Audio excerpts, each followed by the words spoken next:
Сәлем баршаңызға.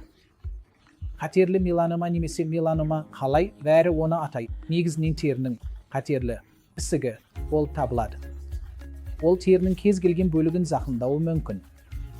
Сондай-ақ ол шырышты қабықты немесе тік ішектің немесе ішектердің немесе анальды каналдың қабырғасын зақымдауы мүмкін. Және өте сирек жағдайда ол тор қабықты немесе көзді де зақымдауы мүмкін. Меланоманың негізгі себептері ультракүлгін сәулелерге немесе ук сәулелеріне әсер ету болып табылады. Сондықтан ол Үндістанда өте жиі кездеспейді.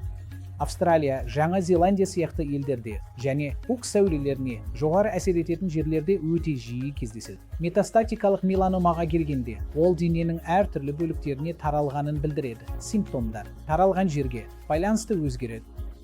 Сондықтан меланома қай жерге таралғанына байланысты. Мысалы, бауырға таралса, бауыр функциясының тестінде кейбір бұзылулар болуы мүмкін. Немесе миға таралса, оларда құрысу, немесе ұйқышылдық, немесе мидың қай бөлігіне әсер еткеніне байланысты әлсіздік болуы мүмкін.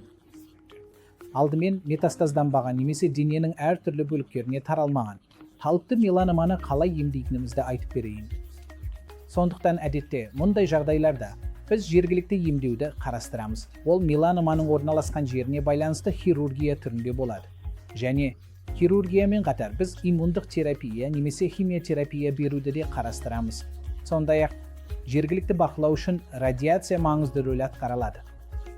Егер ол миға таралса және науқаста әлсіздік немесе құрысу болса, біз миға немесе мидың белгілі бір учаскелеріне немесе бүкіл миға жоғары дозалы радиация беруді де қарастыруымыз мүмкін.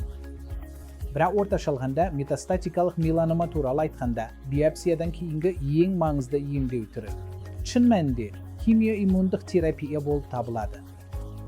Олар меланома жасушаларында немесе гендік маркерлерде, немесе генетикалық маркерлерде, немесе мутациялық өзгерістерде кейбір арнайы маркерлерді жасағаннан кейін химиотерапияны иммундық терапиямен біріктіреді. Және осыған негізделе отырып, біз кімнің қай науқастардың химиотерапиямен бірге қандай иммундық терапия түріне жарамды екенін анықтай аламыз.